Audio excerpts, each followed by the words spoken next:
8 రోజుల్లో జరగనున్న నేపథ్యంలో అత్యంత కీలక పరిణామం చోటు చేసుకుంది. ఏపీ డీజీపీ కె రాజేంద్రనాథ్ రెడ్డిని ఎన్నికల సంఘం బదిలీ చేసింది. విపక్షాల ఫిర్యాదులను పరిగణలోకి తీసుకున్న ఈసీ ఈ మేరకు చర్యలు తీసుకుంది. విధుల నుంచి తక్షణమే రిలీవ్ అవ్వాలని డీజీపీని ఆదేశించింది. రాజేంద్రనాథ్ రెడ్డికి ఎన్నికల విధులు కేటాయించకూడదని ప్రభుత్వానికి ఈసీ స్పష్టం చేసింది. కింది ర్యాంక్ అధికారికి బాధ్యతలు అప్పగించాలని తన ఆదేశాల్లో పేర్కొంది. తదుపరి డీజీపీ నియామకం కోసం 3 డీజీ ర్యాంక్ అధికారుల జాబితాను ఈ రోజు ఉదయం 11 గంటలకు పంపాలని ప్రభుత్వాన్ని కోరింది.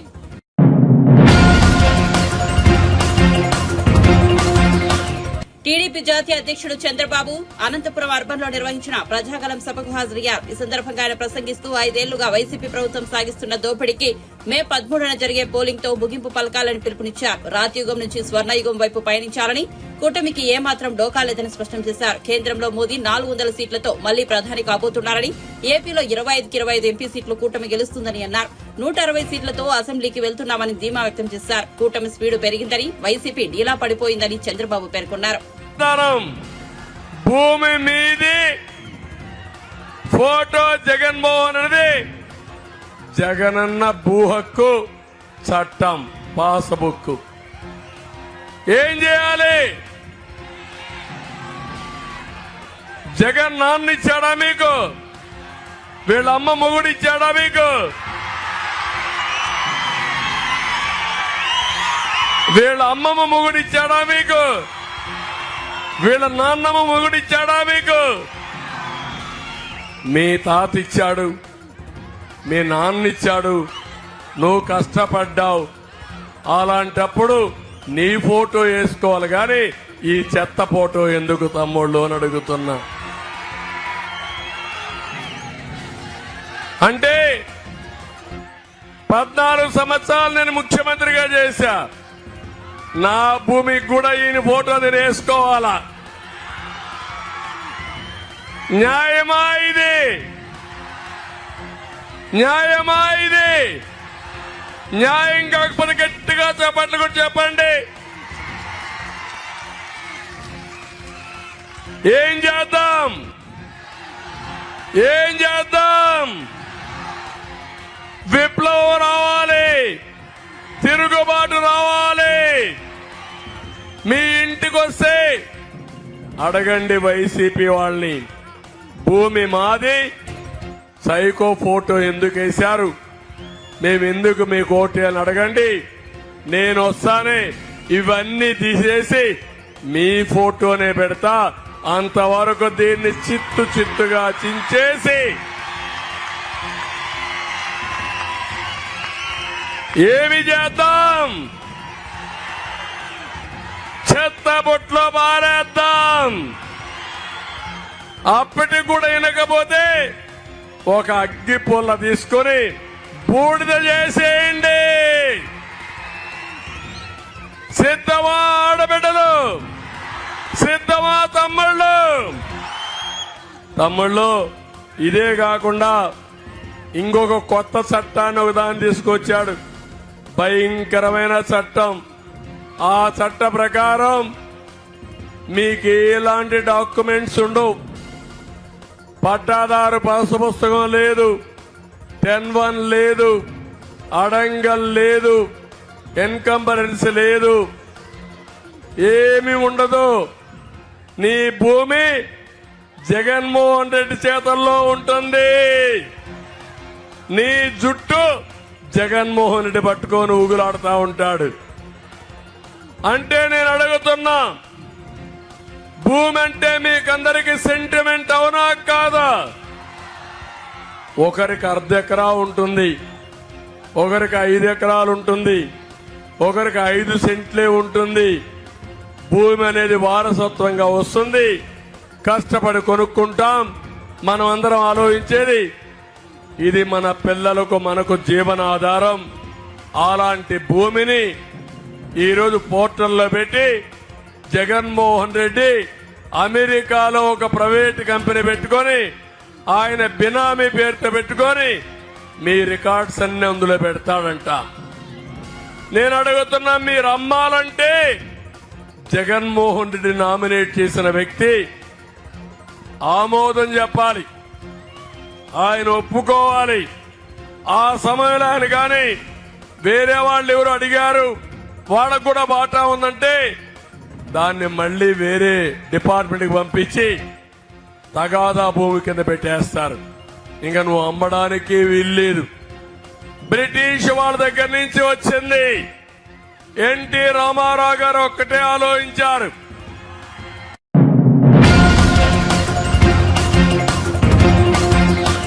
ఏపీలో విద్య, వైద్యం, ఉపాధి, తాగునీరు, సాగునీరు లేకుండా చేశారని జగన్ పై జనసేన అధినేత పవన్ కళ్యాణ్ నిప్పులు చెరిగారు.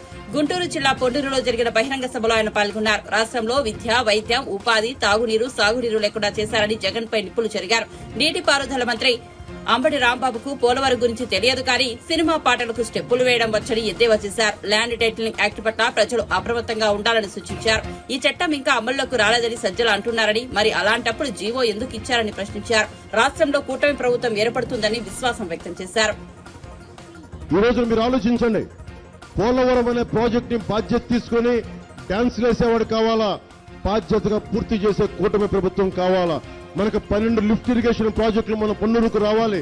అవి చెయ్యని వాడు, సాగునీరు ఇవ్వని వాడు, పూడికలు తీయని ప్రభుత్వం, ఉపాధి ఇవ్వని ప్రభుత్వం, కనీసం హాస్పిటల్ ఫెసిలిటీస్ మెరుగ్గా చేయని ప్రభుత్వం ఏది కావాలి? 60 రూపాయల మందుని 200 రూపాయలు చేసిన ప్రభుత్వం ఇది. అలాగే land titling act, land grabbing act, అది నేనే చాలా సార్లు నాకు అవసరం అయితే నేను అప్పుల కోసం నేను వెళ్ళి బ్యాంకులు తనఖా పెట్టడానికి నా ఒరిజినల్ స్టాంప్ పేపర్స్ పెట్టాను. నేను ఇప్పుడు ఒరిజినల్ డాక్యుమెంట్స్ ఉండవు, మన ముఖాన్ని జిరాక్స్ కాపీ పడేస్తారు. ఎక్కడికి వెళ్తాం జిరాక్స్ కాపీ తీసుకొని? ఏ బ్యాంకు మనకు రుణాలు ఇస్తుంది? ఎవడు మనకి ఇంట్లో ఆడబిడ్డలకి ఆడపడుచులు పసుపు కుంకుమల జిరాక్స్ ఇస్తే ఒప్పుకుంటారా? 25,000 కోట్ల రూపాయలని ప్రభుత్వ ఆస్తుల్ని వైజాగ్ లో తనఖా పెట్టినాడు. కూర్చొని అడ్డగోలుగా 2,000 కోట్ల రూపాయలు 18 అడుగుల పర్మిషన్ తీసుకుని 100 అడుగులు తవ్వేసిన వాళ్ళు, వీళ్ళని ఎలా నమ్ముతాం? కేంద్ర ప్రభుత్వం ముసాయిదా పంపిస్తుంది ఇలాంటి చెక్ చేయమని. ఈరోజు చెప్తా ఉన్నారు వైసీపీ నాయకులు, సజ్జల రామకృష్ణారెడ్డి గారు చెప్తున్నారు, అది ఊరికి చేశాం, అది నిజంగా అమలు చేయట్లేదని. అమలు చేయని వాళ్ళు జీవో ఎందుకు ఇష్యూ చేశారు? మీరు వైసీపీ మద్దతుదారులు చెప్తున్నా, ధర్మందే గెలుపు, కూటమిదే విజయం, మేము పీఠం అధికార పీఠంలోకి వెళ్తున్నాం. ఇప్పుడు ఇష్యూ వల్ల ఎన్ని సీట్ల మెజారిటీ ఉన్నదే క్వశ్చన్. ఇక్కడ బార్నబస్ అనే దళితుడిని చంపేశారు ఇక్కడ ప్రశ్నించినందుకు. ఎమ్మెల్సీ, వైసీపీ ఎమ్మెల్సీ ఒక చంపేసి డోర్ డెలివరీ చేశాడు. 27 దళిత పథకాలను తీసేశారు, 13 బీసీ పథకాలను తీసేశారు. మనకి 34% ఉండే బీసీ మనకి రిజర్వేషన్ 24% చేశారు. మనకి లా అండ్ ఆర్డర్ లో అక్క నడిపిస్తా ఉంటే అమర్నాథ్ గౌడ్ని పొలాలు చేలలో తీసుకెళ్లి పెట్రోల్ వేసి కాల్ చేశారు. ఎక్కడ రక్షణ ఉంది? కోతులు ఏంటంటే బూతులు తిడతారు, ఏదంటే దాడులు చేస్తారు, ఏదైనా చూసుకుని ఏదైనా దిగుతాను అలాంటి వచ్చి మాట్లాడదామంటే హెలికాప్టర్ ప్యాడ్లో గోతులు తీసేస్తారు. భవిష్యత్తు మీ చేతుల్లో ఉంది. వైసీపీ మద్దతుదారులు కూడా చెప్తా ఉన్నాను, మీరు కనుక మళ్ళీ మీరు కూడా ఇంకో లాస్ట్ టైం లాగా నిలబడితే మీరు నా మాట నమ్మండి, మీ ఆస్తులు గాల్లో పెట్టిన దీపమే ఎగిరిపోతాయి. జాగ్రత్త. మీ భవిష్యత్తు కోసం చెప్తా ఉన్నాను. చెల్లినే గౌరవించని వాడు, చెల్లికే ఆస్తులు ఇవ్వని వాడు రేపొద్దున మీ ఆస్తులకి ఏం గౌరవిస్తాడు?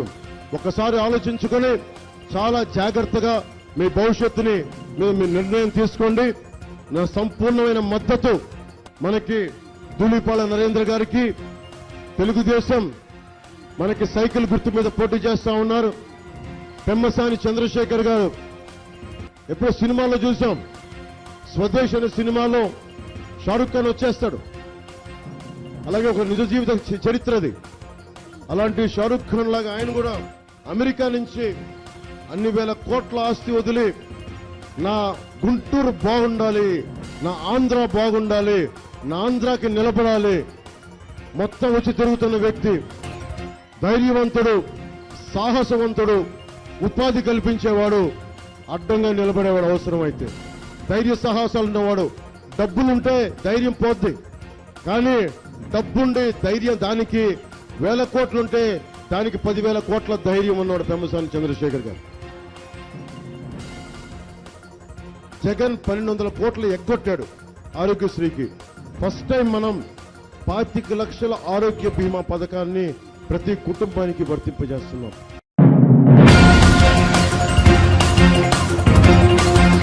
కేంద్ర హోంమంత్రి అమిత్ షా ధర్మవరంలో కూటమి ఎన్నికల ప్రచార సభకు హాజరయ్యారు. ఈ సందర్భంగా ఆయన ప్రసంగిస్తూ నరేంద్ర మోదీ రెండోసారి ప్రధాని అయ్యాక 5 నెలల్లోనే అయోధ్య కేసు గెలిచామని, రామమందిర నిర్మాణానికి భూమి పూజ చేశామని, మందిరం నిర్మించడమే కాకుండా అయోధ్యలో రామాలయానికి ప్రాణప్రతిష్ఠ కూడా చేశామని వివరించారు. కాంగ్రెస్ నేత రాహుల్ గాంధీకి ఏపీ ముఖ్యమంత్రి జగన్ కు అయోధ్య రామమందిర ప్రాణప్రతిష్ఠ కార్యక్రమానికి రావాలని ఆహ్వానాలు పంపామని, కానీ వారిద్దరూ రాలేదని అమిత్ షా ఆరోపించారు. ఏపీలో చంద్రబాబు అధికారంలో ఉన్నప్పుడే అభివృద్ది జరిగిందని, జగన్ అధికారంలోకి వచ్చాక అభివృద్ది నిలిచిపోయిందని అన్నారు.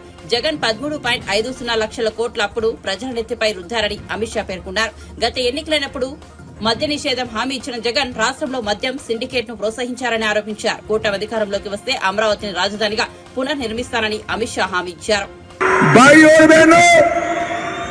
पोलावरम पूरे आंध्र प्रदेश की लाइफलाइन है. मित्रों, पोलावरम प्रोजेक्ट पूर्ति आंध्र प्रदेश को जीवनाडी नाटिदी. ये पोलावरम प्रोजेक्ट आंध्र प्रदेश का जब डिवीजन हुआ तब केंद्र सरकार ने मंजूर किया था. ఈ పోలవరం ప్రాజెక్ట్ ని అన్యాయంగా అశాస్త్రీయంగా ఆంధ్రప్రదేశ్ విభజన జరిగినప్పుడు నరేంద్ర మోడీ గారి నాయకత్వంలోని కేంద్ర ప్రభుత్వం పోలవరం ప్రాజెక్ట్ ని ఇక్కడ మంజూరు చేసింది. परंतु जगन जी की सरकार ने अपने करप्शन से पोलावरम प्रोजेक्ट को लगभग डिरेल कर दिया है. పోలవరం ప్రాజెక్టు రైతుల కోసం మేము మంజూరు చేస్తే ఇక అవినీతి పరుడైన జగన్మోహన్ రెడ్డి తన అవినీతి కోసం ప్రాజెక్టును పూర్తిగా ఆలస్యం చేసే పని చేస్తున్నారు. भाई और बहनों, मैं आपको एक मोदी गारंटी कहने आया हूं. మిత్రులారా, నేను మీ అందరికీ ఒక మోడీ గారి గ్యారంటీ చెప్పడం కోసం ఇక్కడికి వచ్చాను. आप आंध्र प्रदेश में चंद्रबाबू जी की सरकार बना दीजिए, ऊपर नरेंद्र मोदी सरकार बना दीजिए.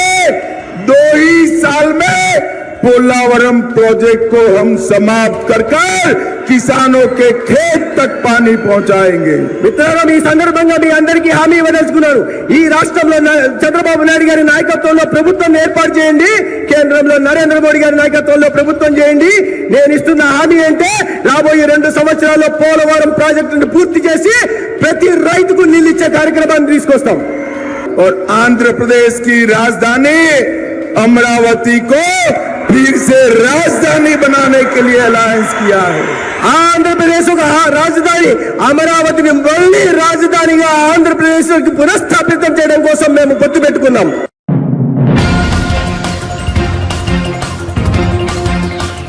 కాంగ్రెస్ సర్కార్ 5 నెలల్లో ఏమీ అభివృద్ది చేయలేదంటూ బీఆర్ఎస్ వర్కింగ్ ప్రెసిడెంట్ కేటీఆర్ విమర్శించడంపై TPCC chief CM Revanth Reddy మండిపడ్డారు. కేటీఆర్ చీర కట్టుకుని వెళ్లి ఆర్టీసీ బస్సు ఎక్కి తిరుగు, మేం చేసిన అభివృద్ది అమలు చేస్తున్న హామీలు కనిపిస్తాయని వ్యాఖ్యానించారు. ఉమ్మడి ఆదిలాబాద్ జిల్లా నిర్మల్లో నిర్వహించిన ఎన్నికల ప్రచార సభలో రేవంత్ రెడ్డి మాట్లాడారు. 5 గ్యారెంటీలు అమలు చేయలేదని నేను ఎక్కువ చెప్పదలుచుకోలే, కానీ ఒక్క మాట చెప్పదలుచుకున్నా కేటీఆర్ కు. అయ్యా, ఆర్టీసీలో ఆడబిడ్డలకు ఉచిత బస్సు ఇచ్చినాం, మా అక్కలకు మా చెల్లెళ్ళకు 500 రూపాయలకే సిలిండర్ ఇచ్చినాం, మా పేదోళ్ళ ఇంట్లో విద్యుత్ ఛార్జీలు ఉండొద్దని 200 యూనిట్లు ఉచితంగా విద్యుత్ ఇచ్చి వాళ్ళ కళ్ళల్లో ఆనందం చూసినాం. రాజీవ్ ఆరోగ్యశ్రీ ద్వారా 10 లక్షల రూపాయలు ఉచిత వైద్యానికి ఇచ్చినాం. పేదవాళ్లకు ఇల్లు అంటేనే ఆత్మ గౌరవం. 4,50,000 ఇండ్లు 22,500 కోట్లతోని వాళ్లకు కేటాయించినాం. 3 నెలల్లో 30,000 ఉద్యోగాలు నిరుద్యోగులకు ఇచ్చినాం. బలహీన వర్గాల జనాభా లెక్క కట్టి వాళ్ళు ఎంతమంది ఉన్నారో వాళ్ళకంత రిజర్వేషన్లు పెంచాలి, వాళ్ళకని నిధులు ఇవ్వాలని ఇవాళ ఆదేశం ఇచ్చినాం. ఇవన్నీ నీ కళ్ళకు కనిపిస్తలేవు. అందుకే కేటీఆర్కి ఒక మాట చెప్తున్నా, మంచిగా చీర కట్టుకో, ఎందుకంటే సినిమా వాళ్ళు నీకు బాగా దోస్తులు ఉన్నారు. మంచిగా సోకులు తయారుగా బస్ స్టాండ్కు రా, బస్ ఎక్కు, చింతమడకకో సిరిసిల్లకో పోతా అని అడుగు. నిన్ను టికెట్కు కండక్టర్ పైసలు అడిగితే మా 6 గ్యారెంటీలు అమలు కానట్టే. సిల్లి గవ్వ అడగకుండా చీర కట్టుకున్నందుకు నిన్ను తీసుకెళ్లి సిరిసిల్లలు ఇడిచిపెడితే మా 6 గ్యారెంటీలు అమలు అయినట్టే. నువ్వు సిద్ధమా కేటీఆర్? అంతే కదా, అంతే కదా, అంతే కదా. అందుకే మా యువకులకు చెప్తున్నా, మళ్ళీ ఆయన దగ్గర చీర గాజులు ఉన్నాయో లేవో ఏదన్నా మీరు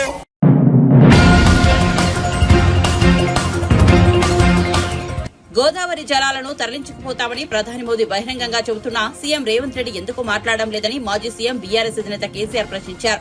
వీణవంకలో ఏర్పాటు చేసిన బహిరంగ సభలో ఆయన ప్రసంగించారు. 4 నెలలైనా గడవక ముందే ప్రజల నుంచి కాంగ్రెస్ ప్రభుత్వంపై వ్యతిరేకత మొదలైందని వ్యాఖ్యానించారు. గోదావరి జలాలను తరలించుకుపోతామని ప్రధాని మోదీ బహిరంగంగా చెబుతున్నా సీఎం రేవంత్ రెడ్డి ఎందుకు మాట్లాడడం లేదని ప్రశ్నించారు. ఎప్పుడు ఎన్నికలు వచ్చినా ఈసారి వచ్చేది బీఆర్ఎస్ ప్రభుత్వమేనని ధీమా వ్యక్తం చేశారు. తెలంగాణ రాష్ట్రంలో మళ్ళా వచ్చి తిరిగి అడుగు పెడతా అని చెప్పిన మాట చెప్పానంటే ఎంత ఆత్మవిశ్వాసం ఉండాలి, ఎంత ధైర్యం ఉండాలి, ఎంత నమ్మకం ఉండాలి. అన్న ప్రకారమే మీ అందరి ఆశీర్వచనం, మీ అందరి దీవెన, మీరందరిచ్చిన బలం, తెలంగాణ ప్రజలు ఇచ్చినటువంటి బలం, దాంతో ఆ రోజు నేను విమానం ఎక్కి ఆంధ్రప్రదేశ్ రాష్ట్రం నుంచి పోయినా మళ్ళా విమానం దిగినా అంటే తెలంగాణ రాష్ట్రంలో దిగిన 10 ఏళ్ల పాటు పరిపాలన చేసిన. అనుకోకుండా కొన్ని సందర్భాలు వస్తాయి, అదేం గొప్ప విషయం కాదు. పోయిన ఎన్నికల్లో మనం ఓడిపోయినాం. కారణం ఏంది? సింపుల్ మాట, చాలా సింపుల్, అందులో ఏం లేదు, బ్రహ్మరాశి. మనోళ్ళకి జర అలవాటు కదా, జర మంచిగా కాగానే ఉబ్బుడు, జరంతా ఎడమెడం కాగానే సగ్గుడు, ఇదంతా మనకు అలవాటు. మన తెలంగాణ మనం ఇవన్నీ ఏమైపోయింది, నీళ్ళు ఏమైంది, మంచిగా మిషన్ భగీరథ నీళ్ళు వచ్చినాయి, ప్రతి ఇంట్లో నల్ల వచ్చింది, 24 గంటల కరెంట్ వచ్చింది, రైతు బంధు వస్తూనే ఉండే, ఆడిపోతుంది, ఇవన్నీ అయిపోయినాయి. వాడేమో 5,000 ఎక్కిస్తా అంటాడు కదా, 2 అన్న అక్కడ 4,000 పెన్షన్ అంటాడు కదా అని ఆయన అత్యాశ పోయి మంచిగా ఉన్నది కదా అని మనం అనుకుంటే, మంచిగా ఉన్నదని బాగా చెప్తాం అనుకుంటే వాడు ఇంకేంటి ఎక్కువ నాగట్ట కదా ఆయన చేస్తాం. ఒకసారి ఓడతాం, ఒకసారి గెలుస్తాం, అది పెద్ద సమస్య కాదు. తెలంగాణ మళ్ళీ ఇప్పుడు మర్రబడ్డది, అయిపోయింది, తెలిసిపోయింది కదా. మొదటి దెబ్బనే పడే రైతు బంధు మన ముఖ్యమంత్రి పోయి నేను 9 తారీఖులో కూడా మొత్తం ఎత్తా అంటాడు. ఏది పంటలు కోసి పంటలు వచ్చి జోకుతుండ్రు, దిక్కు నాటేసేటప్పుడు ఇస్తాడా, ఎవడన్నా జోకేటప్పుడు ఇస్తాడా? అంటే ఎంతపాటి పరిపాలన.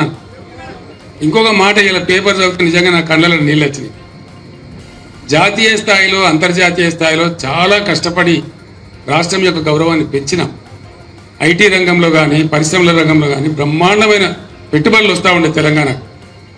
నరేంద్ర మోడీ కూడా అసూయపడేంత పెట్టుబడులు వస్తూ ఉండే. ఇవాళ చదివితే ఓ 1000 కోట్లు పెట్టుబడి పెట్టే కంపెనీ మద్రాసుకి వెళ్ళిపోయింది, తమిళనాడు రాష్ట్రానికి వెళ్ళిపోయింది. ఇవాళ చూస్తే అల్యూమినియం అండ్ ప్లాస్టిక్ ఇండస్ట్రీకి కరెంటు కోతలు పెడుతున్నది ప్రభుత్వం. రోజుకు 5-6 సార్లు ట్రిప్ అవుతున్నది.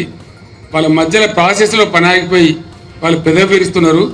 ఇక తెలంగాణ లాభం లేదు, వెళ్ళిపోవాలనుకుంటున్నారు అని చెప్పి వార్త వచ్చింది. నాకు చాలా బాధ కలిగింది, చాలా దుఃఖం కలిగింది. 4-5 నెలల దుర్మార్గులు ఎంత పని చేసిరి, ఎంత మంచిగా ఉన్న తెలంగాణ ఎట్లా ఆగమైపోయాయి, ఇది ఎట్లా అని చెప్పి చాలా బాధపడ్డాం. తెలంగాణ ఉద్యమం అయిపోలే, ఇంకా ఉన్నది. తెలంగాణ పునర్నిర్మాణ ప్రక్రియ కూడా ఇంకా ముందుకున్నది. మన బాధ్యత అయిపోలే. అందుకోసం దయచేసి నేను మీ అందరినీ కోరేది ఒకటే మాట చెప్తా మీకు. నేను ఇంత జల్దీ 4-5 నెలల్లోనే ప్రజల నుంచి ఇంత వ్యతిరేకత కొనుక్కున్న ఈ ప్రభుత్వం కొసముట్టే ప్రభుత్వం కాదు. రెండవది, 100% నేను మీకు చెప్తా ఉన్నా, మీరు నా మాట మీద విశ్వాసం ఉంచండి. మళ్ళా బ్రహ్మాండంగా ఎప్పుడు అసెంబ్లీ ఎలక్షన్ వచ్చినది, మధ్యలో వచ్చినా కొసకొచ్చినా ఎప్పుడు వచ్చినా ఖచ్చితంగా మళ్ళా మన గవర్నమెంటే వస్తుంది. దాంట్లో ఎవరికి కూడా అనుమానం అవసరం లేదు. 9 ఏళ్ళు బ్రహ్మాండంగా వచ్చిన కరెంటు ఎందుకు వస్తలేదు? నడిచిన తోవే కదా. మీరు కొత్తగా గడపార్లు పట్టి తవ్వేది లేదు, బాయిలు తవ్వేది లేదు, పుడికలు తీసేది. నడిచింది నడిచినట్టు నడిపితే అయిపోయింది కదా, వస్తలేదు కదా, కోతాను కదా, కోతలు పడుతున్నాయి కదా. మంచినీళ్ళు ఎందుకు మాయమైన నాకు అర్థం కాదు. మిషన్ భగీరథ మళ్ళా బిందెలు బట్టి మోసుడేంది? ఇంతకన్నా దుర్మార్గం ఉంటుందా? దవాఖానాలు మంచిగా చేసినాం, ఫస్ట్ క్లాస్గా చేసినాం. కేసీఆర్ కిట్ అని వ్యాన్లు పెట్టి బండ్లు పెట్టి అమ్మాయిలను తీసుకెళ్లి ప్రసవం చేయించి మళ్ళీ పైసా ఖర్చు లేకుండా ఇంటికాడ దించినాం. వాళ్ళ చేతిలో ఆడపిల్ల పుడితే 13,000 పెట్టి, మగపిల్లవాడు పుడితే 12,000 పెట్టి బ్రహ్మాండంగా ఓ కేసీఆర్ కిట్ ఇచ్చి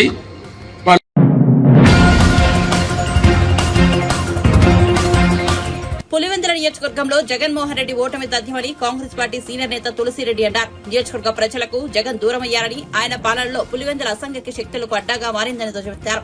జగన్ 5 ఏళ్ల పాలనలో నియోజకవర్గంలో అభివృద్ధి లేదు, మద్యం ఏరులై పారుతోంది, ఇళ్ల నిర్మాణం నత్తనడకన సాగుతోంది, రోడ్లు అధ్వానంగా మారాయి, డ్రిప్ ఇరిగేషన్ మూలన పడిందని తులసిరెడ్డి మండిపడ్డారు. ఈసారి ఎన్నికల్లో పులివెందుల అసెంబ్లీ నియోజకవర్గంలో ముఖ్యమంత్రి జగన్ ఓడిపోవడం తథ్యం. దీన్ని ఆషామాషిగా చెప్పడం లేదు. దీనికి అనేక కారణాలున్నాయి. మొట్టమొదటిది, పులివెందుల నియోజకవర్గ ప్రజలకు ముఖ్యమంత్రి దూరం అయిపోయాడు. తాడేపల్లి ప్యాలెస్లో ముఖ్యమంత్రి దర్శనం నియోజకవర్గ ప్రజలకు లభించడం లేదు. పోనీ నియోజకవర్గానికన్నా వస్తాడంటే సంవత్సరానికి వచ్చేది 2 సార్లు 3 సార్లు. క్రిస్మస్కి ఒకసారి, వైఎస్ జయంతికి ఒకసారి, వైఎస్ వర్ధంతికి ఒకసారి, మ్యాక్సిమం 3 సార్లు లేదా 2 సార్లు ఒకసారి. ఆ వచ్చినప్పుడైనా ప్రజలు కలుస్తాడంటే అది లేదు. బ్యారికేడ్ల మధ్య పరదాల చాటున 3000 మంది పోలీసుల పహారాలో ఆయన పర్యటన సాగుతుంది.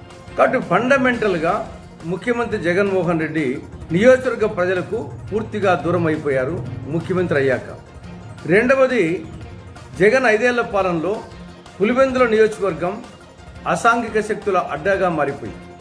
మద్యం ఏరులై పారుతాం, జూదం విచ్చలవిడిగా సాగుతాం, బెట్టింగులు విశ్వరూపం, క్రికెట్ బెట్టింగులు కానీ మిగతా బెట్టింగులు కానీ. చివరికి హై స్కూల్ విద్యార్థులు ఈ డ్రగ్స్కు గంజాయికి అలవాటు పడ్డారు. ఇవి పెద్ద ప్రమాదకరంగా సంభవించింది. ఆయన ఒకవైపు ఏమో నేను మేనమామ విద్యార్థులకు అంటాడు, ఇక్కడ చూస్తే కంస మేనమామగా శకుని మేనమామగా తయారైపోయాడు. పోనీ నియోజకవర్గంలో ఏమైనా అభివృద్ధి కార్యక్రమాలు కొనసాగుతున్నాయంటే అది లేదు. జగనన్న ఇళ్ల కాలనీ నత్తనడక సాగుతా ఉంది. పులివెందుల పట్టణంలో 7,079 ఇళ్లు మంజూరు చేస్తే 5 సంవత్సరాల్లో పూర్తి అయింది 310 ఇళ్లు, అంటే 4%. అందులో కూడా ఎవరు చేరలేదు. ఆ ఇల్లు కూడా ఎలా ఉన్నాయి, పిచ్చుకోగులు. అవేనా వచ్చేసి స్టాండర్డ్గా ఉన్నాయంటే అది లేదు, కాలుతో తంతే పడిపోయేట్టుగా ఉన్నాయి. ఇక జిల్లా నియోజకవర్గంలో రోడ్ల పరిస్థితి అధ్వానం. ప్రధానంగా ఈ నియోజకవర్గ ప్రజలు డ్రిప్ ఇరిగేషన్ చాలా రైతులకు ఎంతో అనుకూలంగా ఉండేది, ముఖ్యంగా అరటి, చీని ఈ రైతులకు. కానీ జగన్ ప్రభుత్వం వచ్చిన తర్వాత ఆ డ్రిప్ ఇరిగేషన్ పూర్తిగా మూలపడింది. సబ్సిడీ ఇవ్వడం లేదు, ధరలు పెరిగినాయి, డ్రిప్ పరికరాల ధరలు. కాబట్టి రైతులు ఉపయోగించుకోలేకపోతున్నారు. ఇంకా వీటన్నింటికి తోడు నాకు 20 పైచులకు ఎంపీల నుండి కేంద్రం మెడలు వంచి ప్రత్యేక హోదా, చట్టంలోని అంశాలు సాధిస్తా, కడప జిల్లాలో స్టీల్ ప్లాంట్ ఏర్పాటు చేస్తా అని చెప్పేసి ప్రగల్భాలు పలికారు. కానీ అధికారంలోకి వచ్చిన తర్వాత బీజేపీ చేతిలో కీలుబొమ్మ, కట్టు బానిస, కబాలి అయిపోయినాడు. కేంద్రం మెడలు వంచడం కాదు కదా, కేంద్రం దగ్గర సాష్టాంగ దండప్రమాణాలు చేస్తున్నాడు, అయినా సాధించలేదు. అందుకోసం ఈసారి జగన్ ఓడిపోవడం తథ్యం.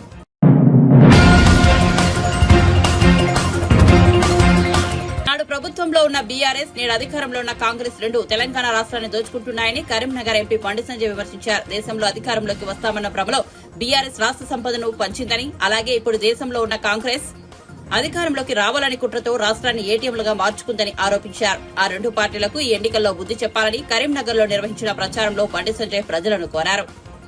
అద్భుతాలు సృష్టించాక నేనే పుట్టినా అని చెప్పి అప్పుడు నమ్మించి ఊరించుకుంటా మాటలు చెప్పి తెలంగాణ యాసతోని, తెలంగాణ భాషతోని ఏ విధంగా ఇతరులను తిట్టి ఇవాళ అధికారంలోకి వచ్చిన తర్వాత ఇవాళ కేసీఆర్ కుటుంబం డబ్బులు సంపాదించుకోవడం కోసం మాత్రమే ప్రయత్నం చేసింది.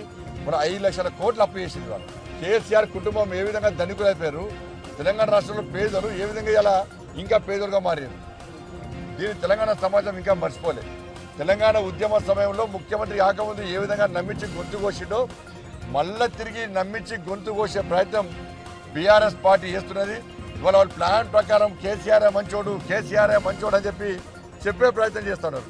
ఏ విధంగా కేసీఆర్ మంచోడు, లిక్కర్ కేసు ఇక్కడ పైసలు తీసుకుపోయి ఢిల్లీలో పెట్టిర్రు, ఇక్కడ పైసలు తీసుకుపోయి పంజాబ్లో పెట్టే ప్రయత్నం చేసిర్రు, ఇక్కడ పైసలు తీసుకుపోయి దేశవ్యాప్తంగా లిక్కర్ టెండర్లో పెట్టే ప్రయత్నం చేసిర్రు. కాబట్టి ఇటువంటి పరిస్థితుల్లో యువత ఆలోచించాలి, మహిళలు ఆలోచించాలి, రైతాంగం ఆలోచించాలి. 317 జీవో పెడుతున్న ఇబ్బంది పడ్డ ఉపాధ్యాయ వర్గాలు ఆలోచించాలి, ఆర్టీసీ కార్మికులు ఆలోచించాలి, అవుట్ సోర్సింగ్ ఉద్యోగులు ఆలోచించాలి, ఇలా సీనియర్ సిటిజన్స్ ఆలోచించాలి, ప్రతి ఒక్క వ్యాపారస్తులు ఆలోచించాలి. ఇక్కడ వ్యాపారం చేయలేని పరిస్థితి, భార్యాభర్తలు ఫోన్లు మాట్లాడుకోలేని పరిస్థితి, ఒకరికొకరు కలుసుకోలేని పరిస్థితి, ఎంత నిర్బంధం, ఎన్ని అరాచకాలు. ఎన్ని కబ్జాలు ఇవాళ కరీంనగర్లో చూడండి. ఇలా బీఆర్ఎస్ పార్టీ కార్పొరేటర్లనే ప్రజల చేతులు ప్రజాప్రతినిధులే ఇవాళ కబ్జాలకు గురైతే ఇవాళ జైల్లో ఉన్నటువంటి పరిస్థితి వస్తారు తెలుసుకోండి. ఇలా ప్రజల ఆస్తులకు గ్యారంటీ లేదు బీఆర్ఎస్ గవర్నమెంట్లో, ప్రజల ప్రాణాలకు గ్యారంటీ లేదు బీఆర్ఎస్ పార్టీ గవర్నమెంట్లో, ప్రజల జాగలకు గ్యారంటీ లేదు కాంగ్రెస్ పార్టీ. 6 గ్యారంటీల విషయంలో రాష్ట్ర ముఖ్యమంత్రి మాట్లాడతలేడు, కాంగ్రెస్ పార్టీ మాట్లాడతలేరు. మీరు 2,500 రూపాయలు ఎంతమందికి ఇచ్చిర్రు? మహిళలకు ఇచ్చిర్రు. తులం బంగారం ఎంతమంది మహిళలకు ఇచ్చిర్రు? 4,000 రూపాయలు ఆస్తుల పెన్షన్ ఎంతమందికి ఇచ్చిర్రు? 15,000 రూపాయలు రైతు భరోసా పేరు మీద ఎంతమంది రైతు అకౌంట్లో వేసిర్రు? 12,000 రూపాయలు రైతుల ఎంతమంది కూలీ రైతుల అకౌంట్లో వేసిర్రు? 5 లక్షల రూపాయలు ఎంతమంది ఇల్లు జాగరణలకు ఇచ్చిర్రు? ఎంతమంది రైతులకు బోనస్ ఇచ్చిర్రు? ఏ ప్రాంతంలో తరుగుతాలు తేమ లేకుండా ఉన్నారు? 5 లక్షల రూపాయలు విద్యార్థి భరోసా కార్డు ఎంతమందికి ఇచ్చిర్రు? ఫీజు రియంబర్స్మెంట్ చేస్తానంటే బీఆర్ఎస్ పార్టీ చేయలేదు, కాంగ్రెస్ పార్టీ కూడా చేస్తలేదు. కానీ కాంగ్రెస్ పార్టీ వాళ్ళ కాంట్రాక్టర్లు, వాళ్ళ పార్టీ లీడర్లు, కాంట్రాక్టర్లు అని కూడా పొట్టు బిల్స్ అన్ని దొబ్బిపోతున్నారు. రైతులకు ఇవ్వడానికి, బోనస్ ఇవ్వడానికి, రైతులకు ఇచ్చిన హామీలు నెరవేర్చడానికి పైసలు కాంగ్రెస్ పార్టీ నాయకుల దగ్గర, ఇచ్చిన హామీలు గ్యారెంటీ నెరవేర్చడానికి పైసలు కాంగ్రెస్ పార్టీ నాయకుల దగ్గర. కానీ ఢిల్లీకి పైసలు పంపించడానికి, రాష్ట్ర వ్యాప్తంగా ఖర్చు పెట్టడానికి దీన్ని తెలంగాణ రాష్ట్రాన్ని ఒక ఏటీఎం లెక్క మార్చుకుంది కాంగ్రెస్ పార్టీ. ఢిల్లీ నుంచి ఎప్పుడు ఫోన్ వస్తే అప్పుడు ఎన్ని వందల కోట్ల రూపాయలు అంటే అన్ని వందల కోట్ల రూపాయలు ఢిల్లీకి పంపించడం మాత్రం కాంగ్రెస్ పార్టీకి సాధ్యమవుతుంది. బట్ ఇటువంటి పరిస్థితుల్లో ఈ 2 పార్టీలకు గుణపాఠం చెప్పాల్సిన అవసరం ఉంది.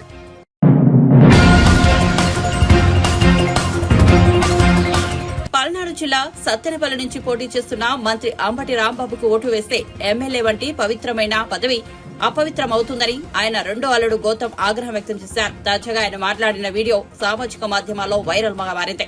అంబటి రాంబాబు రెండో అల్లుడు గౌతమ్ హైదరాబాద్ లో ఓ ప్రైవేట్ ఆసుపత్రిలో వైద్యుడిగా పనిచేస్తున్నాడు. తన మామైన అంబటి రాంబాబుకు ఓటు వేయొద్దంటూ గౌతమ్ ప్రజలకు సూచించాడు. ఆ పదవికి అంబటికి ఏమాత్రం అర్హులు కాదని గౌతమ్ తన వీడియోలో విమర్శించారు. మంచి మానవత్వం, మర్యాద ఏమాత్రం లేని అంబటికి ఓటు వేస్తే ఆ ఓటు వృధా అవుతుందని అన్నారు. నా పేరు డాక్టర్ గౌతమ్. నేను ఇప్పుడు సిట్టింగ్ ఎమ్మెల్యే అండ్ మినిస్టర్ అయిన అంబటి రాంబాబు అల్లుండి. అది నా దురదృష్టం, ఎవరు ఏం చేయలేరు. బట్ ఈ వీడియో చేయాలా లేదా అని నేను చాలాసార్లు ఆలోచించి చేయడం నా బాధ్యత అని అనుకున్న తర్వాత నేను ఈ వీడియోస్ ఇస్తున్నాను. అంబటి రాంబాబు అంత నీచుడు, నికృష్టుడు, దరిద్రుడు, శవాల మీద పేలాలు ఏరుకునే రకాన్ని నేను నా జీవితంలో చూడలేదు. రోజు పొద్దున్నే దండం పెట్టుకునేటప్పుడు ఇంతటి నీచుడిని ఇంకొకసారి నా లైఫ్లో ఇంట్రడ్యూస్ చేయకు స్వామి అని ఎప్పుడు కోరుకుంటూ దండం పెట్టుకుంటుంటా. అంత భయంకరమైన వ్యక్తి. ఎందుకు ఇప్పుడు చెప్తున్నానంటే తన పోటీ చేయబోయే పోస్ట్ అలాంటిది. ఏ పోస్ట్కి అయితే మంచితనం, మానవతా విలువలు,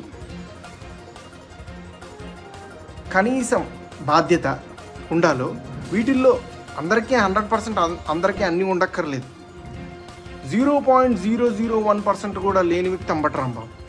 ఇలాంటి వ్యక్తికి ఓటేసేటప్పుడు మనకు తెలియకుండానే కొన్నిటిని మనం ప్రోత్సహిస్తున్నట్టు. ఎలాంటి వాటిని? ఎవరైతే నిస్సిగ్గుగా ఎంత పెద్ద గొంతేసుకొని ఎంత పెద్ద అబద్ధాన్ని అరిచినా సరే దాన్ని నిజం చేయొచ్చు అన్న కాన్ఫిడెన్స్తో బతుకుతారో సమాజంలో, అలాంటి వాళ్ళకి ఓటేస్తున్నట్టు. ఎంత లేకి పని అయినా చేసి చాలా హుందాగా బతకచ్చు సమాజంలో అని అనుకునే వాళ్ళకి ఓటేస్తున్నట్టు. ఏదైనా చేసి సిగ్గు లేకుండా సిగ్గులేని తనాన్ని ప్రోత్సహించవచ్చు అని అనుకునే వాళ్ళకి మనం ఓటేస్తున్నట్టు. ఇలాంటి వాళ్ళకి ఓటేస్తే ఇవే సమాజం యొక్క తలరాతలాగా మారి రేపు సమాజం కూడా ఇలానే తయారవుతుంది. దీన్ని ప్రజలు గమనించి సరైన ఓటుతో, సరైన బాధ్యతతో ఓటేసి సరిగ్గా నాయకుడిని ఎంచుకుంటారని ఆశిస్తూ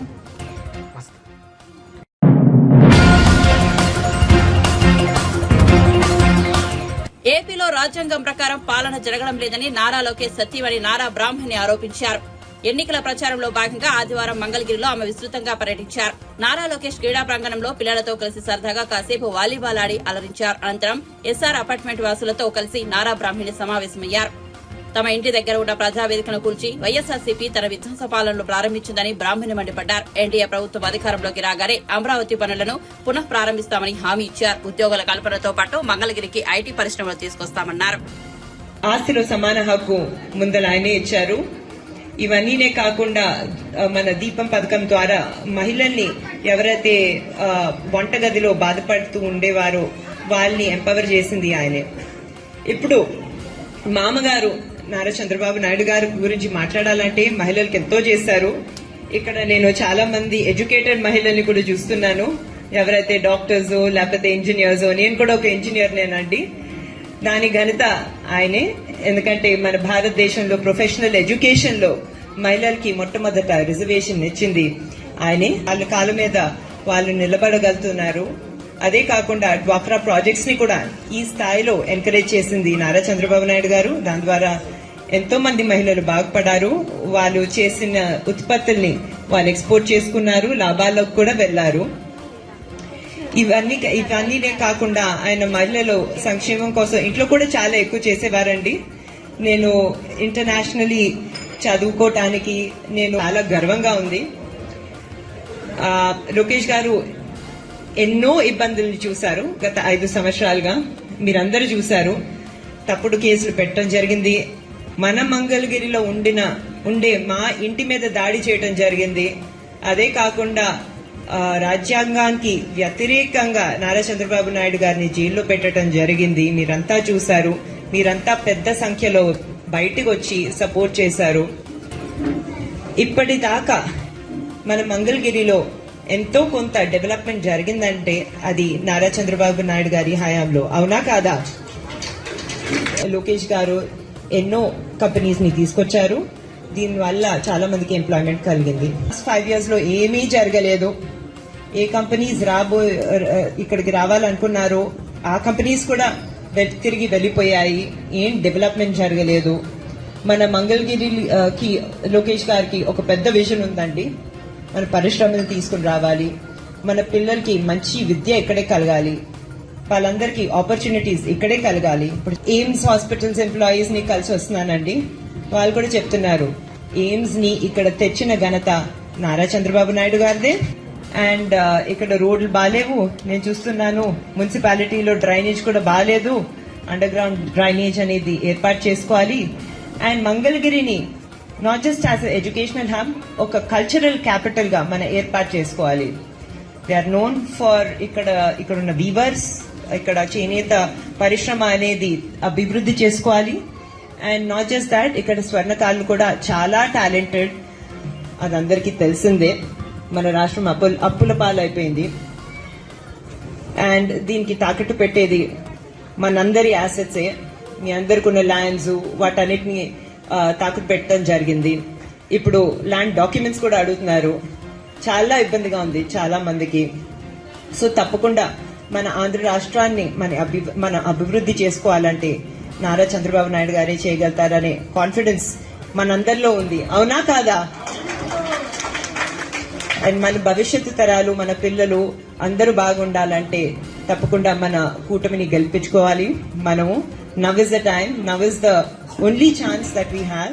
మన ఆంధ్ర రాష్ట్ర పునర్వైభవం తిరిగి తీసుకురావాలంటే మనం చాలా రెస్పాన్సిబుల్ గా ఓటేయాలి. నేను ఇక్కడ వచ్చింది మిమ్మల్ని ఓట్లు అడగడానికి కాదు, మీరు చాలా రెస్పాన్సిబుల్ గా ఆలోచిస్తారని నాకు తెలుసు. కానీ మీరు బయటకు వచ్చి మీరు ఓటు వేయాలి, మీ హక్కును మీరు వినియోగించుకోవాలి. అదే కాకుండా మీ చుట్టూ ఉండే వాళ్ళని కూడా మీరు ఎంకరేజ్ చేయాలి. ఎందుకంటే ఇప్పుడు సమ్మర్, పీక్ సమ్మర్, మొన్న టెంపరేచర్ 47 degrees అని చెప్పారు, ఇంకా పెరగబోతుంది. సో మీరు చుట్టూ ఉండే వాళ్ళని ఎంకరేజ్ చేయాలి, సరిగ్గా ఆలోచించమని తప్పకుండా ఇన్స్పైర్ చేయాలి. సో మరొకసారి మీ అందరితో ఉండటం నాకు చాలా ఆనందంగా ఉంది.